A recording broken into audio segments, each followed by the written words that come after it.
तो नेक्स्ट हम स्टार्ट करते हैं आज के टॉपिक में।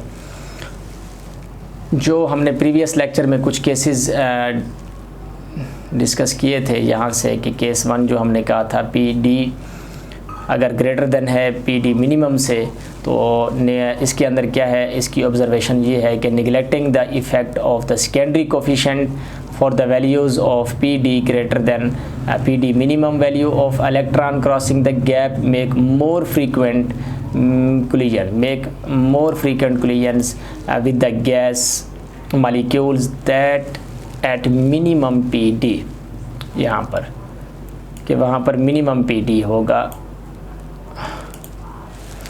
but the energy gain between the collisions is lower than at minimum PD, लेकिन वहाँ पर जो एनर्जी गेन है वो आपका लोअर होगा collisions का, between the collisions.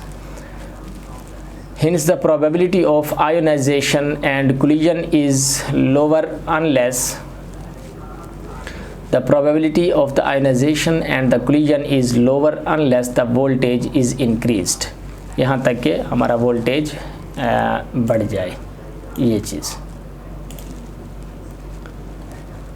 तो जो ऑब्जर्वेशन केस 2 है, the electrons may cross the gap without making collisions, the point of PD minimum corresponds to highest ionising efficiency. जो अभी हमारी अगली स्लाइड के अंदर टेबल है उसके अंदर ये है कि gives minimum sparking potential for the more common gases. यहाँ पर ये उसका केस 2 हमने यहाँ पर केस 1 लिया था, ये ग्रेटर देन लिया था, केस 2 उसका उलट लिया, ये लेस देन हमने यहाँ पर लिया। ये वो टेबल है जिसके अंदर हमने वोल्टेज वीएस मिनिमम और पीडी जो कि जिसके अंदर प्रेशर और distance between the electrodes spacing है वो उन दोनों का प्रोडक्ट है, इसको लिया जो कि हमने प्रेशर को रिप्रेजेंट किया mmHg के साथ, और यहाँ पर जो d है वो सेंटीमीटर में लिया, और इसी तरह से नंबर ऑफ़ गैसेस को यहाँ पर लिखा हमने, और यहाँ पर जो Vs है स्पार्क डाउन वोल्टेज या स्पार्क वोल्टेज हमने यहाँ पर लिखे कि मिनिमम कितने होंगे। तो इसी तरह से यहाँ पर बहुत सारी गैसेस लिखी हुई हैं, आप देख सकते हैं कि एयर अगर हम लें तो उसके लिए स्पार्क वोल्टेज आपका 327 है, और जो पीडी की वैल्यू है वो 0.5, इस तरह से सो ऑन, ये these are the all values.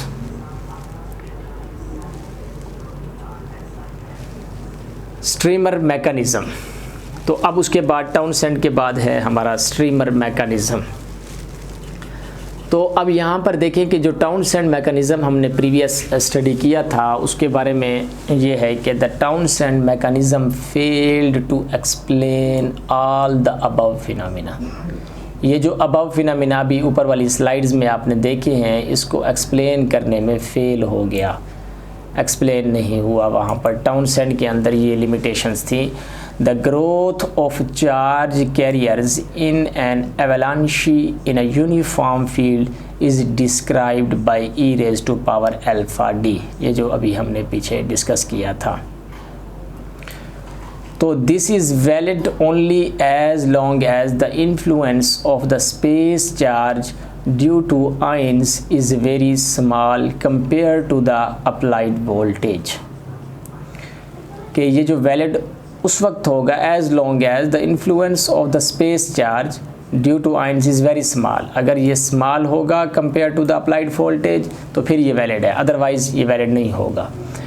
In his studies on the effect of space charge on avalanche growth it was observed that when the charge concentration was between 10 raised to power 6 and 10 raised to power 8 the growth of the avalanche becomes weak। तो हमारी avalanche की जो growth है वो week हो जाएगी इस range के अंदर।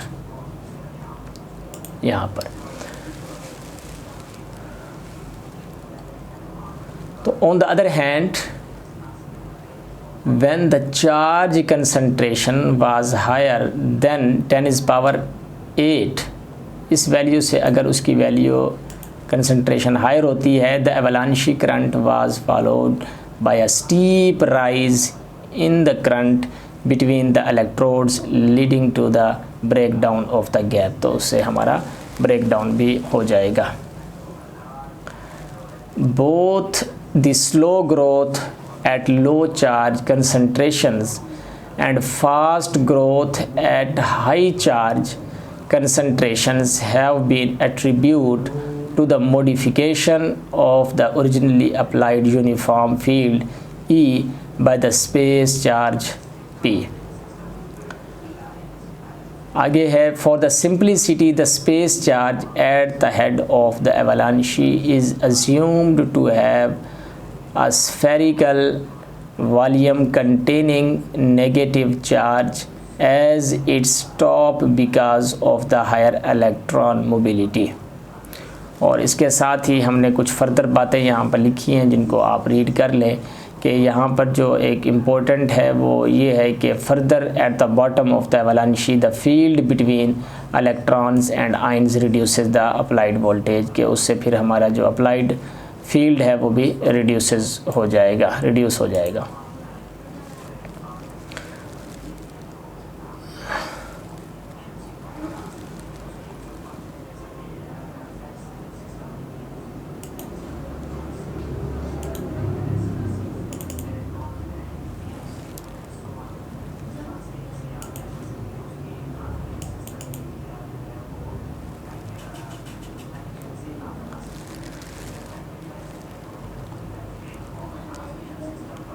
तो वही इलेक्ट्रिक ब्रेकडाउन के अंदर हम देखते हैं जो कि इलेक्ट्रोड कंडीशंस क्या हैं, और इसके साथ ही हमारे पास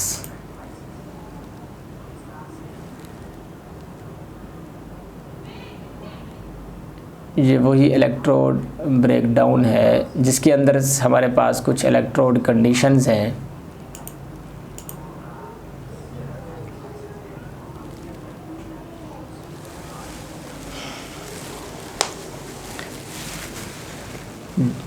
इलेक्ट्रोड्स कंडीशंस के अंदर ये है कि रफ़ इलेक्ट्रोड्स हैं जब when the surface and had been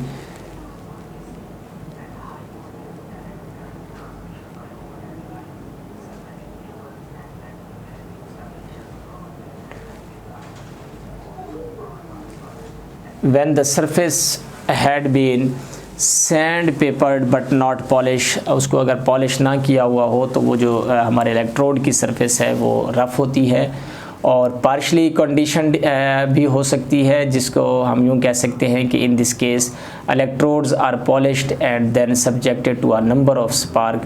तो वो पार्शली कंडीशन होगी। जो कंडीशंस इलेक्ट्रोड्स हैं इसके अंदर ये है कि in this case electrodes were obtain after sparking for the long time prolonged sparking, जिसके अंदर हम लॉन्ग टाइम स्पार्किंग के लिए उसको ऑब्टेन करेंगे। ग्राफ यहाँ पर एक हमें दिया, हमने यहाँ पे शो किया है जिसको एक्सप्लेन, जिसमें ये किया गया है the difference between the various curves in terms of small point discharge existing at the irregularities on the electrodes surface. यहाँ पर ये उसी बुक से लिया हुआ है कि यहाँ पर पार्शली कंडीशन इलेक्ट्रोड्स अगर हैं तो ये देखिए यहाँ पर ये लाइन नज़र आ रही है आपको। इसी तरह से रफ़ इलेक्ट्रोड हैं तो फिर ये होगी, और इसी तरह से अगर कंडीशनड इलेक्ट्रोड हैं तो वो सबसे हायर होगी यहाँ पर, जिसका ब्रेक डाउन वोल्टेज आप यहाँ पर देख रहे हैं कि वो हाई ब्रेक डाउन वोल्टेज तक जाएगा। तो इसके वाई एक्सिस पर ब्रेक डाउन वोल्टेज लिया गया है। तो ये effect of electrode conditions on the break down voltage, कि अगर हमारी इलेक्ट्रोड की जो कंडीशन है वो चेंज होती जाए तो ब्रेक डाउन वोल्टेज भी चेंज होगा।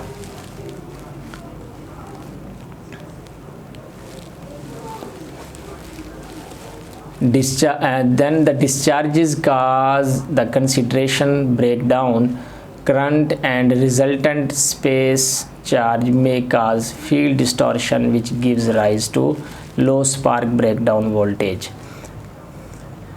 यहाँ पर ये भी यहाँ पर एक ग्राफ है जिसके अंदर हमने एब्सोल्यूट प्रेशर लिया है और वोल्टेज लिया है और उसको उसके जो गैप है उसको चेंज किया है। The spark breakdown in a compressed N2 electrode material mild steel gap length 1 2 different gap length के लिए हमने इसको लिया। तो यहाँ पर ये वाज़ेह हो रहा है कि जैसे ही गैप लेंथ चेंज होगी, गैप हम जो है वो मिलीमीटर में चेंज करेंगे, तो इसी तरह से जो उसका वोल्टेज है केवी के अंदर वो भी स्पार्क वोल्टेज या स्पार्क ब्रेक डाउन स्ट्रेंथ जो उसकी है वो भी चेंज होती जाएगी। Up to about 10 atmosphere pressure, the curves follows the Paschen's law, and beyond this pressure, the breakdown voltage increases slower than the pressure, ultimately reaching the approximate value. 10 atmosphere तक यहाँ पर होगा कर्व्स का, और इससे आगे जो है वो beyond this pressure breakdown voltage increases slower होगा। In air, the departure from the Paschen law has been recorded at pressure beyond 20 atmosphere. यहाँ तक Paschen law is valid when PD is within range. 100 PD जो है product वो अगर greater than 100 से है और लेस देन 200 मिलीमीटर से है, तो इस रीजन के अंदर ये लॉ आपका वैलिड है। If therefore the sparking potential is plotted against gas pressure P for the constant values of PD, the law is obeyed if the series of horizontal lines results. ये वही है slide जहाँ पे हमने किया, shows relation of ionization coefficient with pressure. Ionisation coefficient का pressure के साथ रिलेशन है। ये आयनाइजेशन कोफिशेंट है वाई एक्सिस पर और एक्स एक्सिस पर प्रेशर है। तो यहाँ पर the variation of alpha with pressure electrode material mild steel लिया है और गैप लेंथ जो हमने रखी है वो 1 मिलीमीटर रखी है। एयर और नाइट्रोजन दो गैसेस का हमने यहाँ पर शो किया है, एक नाइट्रोजन का है ए और जो बी है वो नाइट्रोजन के लिए है।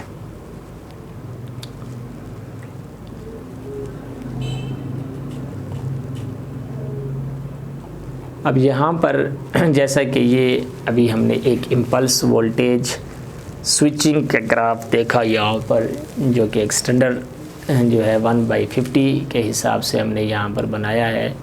तो ये हमारे पास एक कर्व है जिसको हम impulse voltage switching impulse voltage का नाम देते हैं। इसके अंदर यहाँ पर V1 है और V2 पे जो T1 है और इस तरह से V2 पे T2 है। यहाँ पर टाइम लिया है एक्स एक्सिस पर और वाई एक्सिस पर वोल्टेज लिया है। तो इसी के अंदर अगर हम टाइम लैग को डिफ़ाइन करें, टाइम लैग के डिस्क्राइब करें, तो हम the mechanism of spark breakdown is considered as a function of ionisation process under the uniform field, but in practical engineering designs the breakdown due to the rapidly changing voltage or impulse voltage is of great importance. जो impulse voltage है ये very importance है। Actually there is a time difference between the application of a voltage sufficient to cause breakdown and the occurrence of breakdown itself.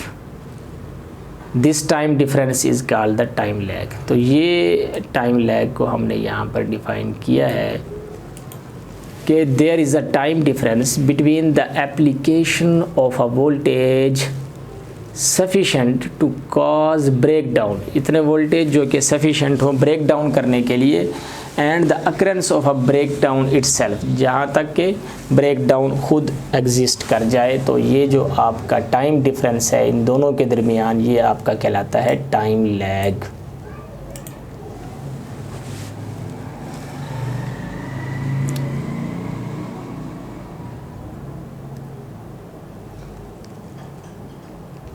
अब यही जो time T है विच lapses between the application of voltage sufficient to cause breakdown and the appearance of the initiating electron is called statistical time lag, जिसको हम TS से represent करते हैं। अब ये जो टाइम डिफरेंस है इसको हम नाम दे रहे हैं स्टैटिस्टिकल टाइम लैग का। ये चीज़ ये है statistical time lag. The appearance of electrons is usually statistically distributed. जो इलेक्ट्रॉन्स की अपीयरेंस है वो स्टैटिस्टिकली डिस्ट्रीब्यूटेड है। After the appearance of the electron, a time TF is required for the ionization process to develop fully to cause the breakdown gap। जब हमारे electrons appears हो जाते हैं तो फिर ये TF टाइम रिक्वायर्ड होता है किस चीज़ के लिए, आयोनाइजेशन प्रोसेस के लिए, कि वो डेवलप करे फुली, और उसके ये किस चीज़ की काज बनेगा, ब्रेकडाउन की काज बनेगा। And the time is called formative time lag, और इस टाइम को हम क्या कहते हैं, फॉर्मेटिव टाइम लैग का नाम देते हैं। और अब ये जो टोटल टाइम होगा ये किस चीज़ का नाम होगा, टोटल टाइम जो है वो हम TS को, जो कि स्टैटिस्टिकल टाइम है, और जो TF है ये फॉर्मेटिव टाइम लैग है। तो इसको दोनों को अगर हम प्लस करें तो ये हमारे पास टोटल टाइम लैग बन जाएगा। ये चीज़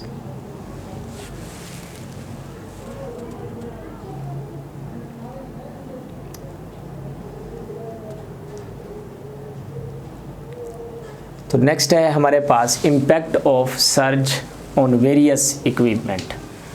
तो वेरियस इक्विपमेंट्स के ऊपर जो इम्पैक्ट है सर्ज का वो क्या है। यहाँ पर हमने इम्पल्स वोल्टेज लिया, वाई एक्सिस पर एक ग्राफ शो किया, और एक्स एक्सिस के ऊपर impulse voltage time to flashover characteristics.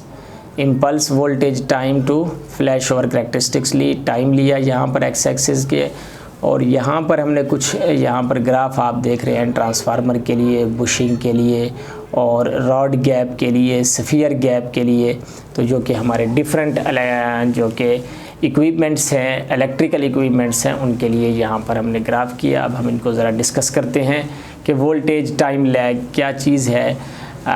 With the weak irradiation the peak value may have to be greatly increased so that the voltage remains above the DC value for longer intervals of time। अब इसी तरह से ये जो next figure है इसके अंदर क्या है, breakdown on a step function voltage impulse की बात की गई है। यहाँ पर देखिए ये वही फिगर है जिसके अंदर इम्पल्स वोल्टेज को हमने डिस्कस किया, और breakdown on step function voltage pulse, ये चीज़ जो कि आप यहाँ पर देख रहे हैं, ये जिसके अंदर स्टैटिस्टिकल टाइम को और फॉर्मेटिव टाइम को डिस्कस किया गया है। तो इस पूरी कर्व के अंदर सारे टाइम आपको यहाँ पर जो है वो रिप्रेजेंट हो रहे हैं, और जो टोटल टाइम होगा वो इस TS का और FTF का प्लस होगा, statistical time plus formative time.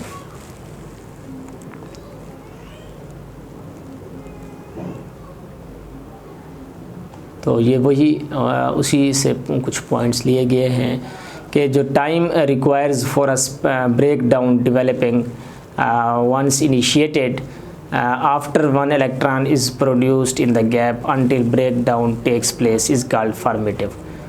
ये तो आप पहले से जानते हैं, ये वही बात हमने यहाँ पर कही। The statistical time lag depends upon the amount of, ये देखिए ये वही बात आ गई कि जो स्टैटिस्टिकल टाइम है ये lag depends upon the amount of pre ionisation present in the gap. तो ये याद कर ले, this is in turn depends upon the size of the gap and the radiation producing the primary electrons. तो जो formative time lag है is usually much shorter than the statistical time lag. ये जो TF है वो shorter होता है TS से, and consequently the TS can be determined by measuring the total time lag. Total time lag को major करके हम ये T भी फाइंड कर सकते हैं TS। तो ये हमने यहाँ पर लिखा T is equal to TS plus TF, but TS is very greater than TF, क्योंकि अभी हमने ऊपर बात की, हम जानते हैं तो hence t is equal to ts almost, where tc is the time lag for the streamer arc transition.